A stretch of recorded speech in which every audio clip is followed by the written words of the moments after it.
कोकणाच्या बाजारपेठेमध्ये सध्या कोकणी मेवा आलेला पाहायला मिळतो आहे। फेब्रुवारी महिन्यातच या ठिकाणी कोकणी मेव्याची रेलचेल सध्या बाजारामध्ये पाहायला मिळते आणि खास करून ओल्या काजूगरांना विशेष मागणी या ठिकाणी आलेली पाहायला मिळते। ओला काजूगराचा दर जो आहे तो कडाडलेला पाहायला मिळतोय।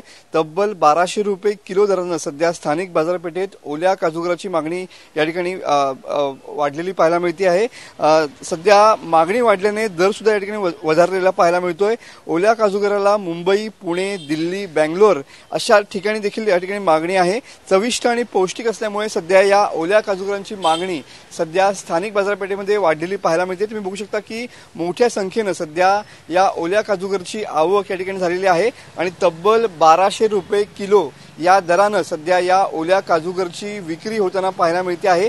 स्थानिक शेतकरी जे आहेत ते आपल्या भागातून या ठिकाणी ओले काजूगर या ठिकाणी आणताना पाहायला मिळत आहेत आणि याच ओल्या काजूगरांची रेलचेल सध्या बाजारामध्ये पाहायला मिळते। या ओल्या काजूगरांचा आस्वाद घेण्यासाठी सध्या चाकरमानी सुद्धा कोकणामध्ये दाखल झालेले पाहायला मिळत आहेत आणि त्याच अनुषंगाने सध्या याच कोकणी मेव्याची सध्या रत्नागिरीच्या स्थानिक बाजारपेठेमध्ये या ठिकाणी रेलचेल पाहायला मिळते।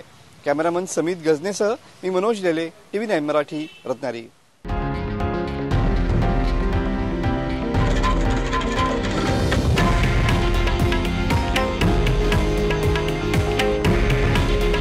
हे आहे देशातील नंबर 1 न्यूज नेटवर्क आणि आपण पाहत आहात TV9 मराठी।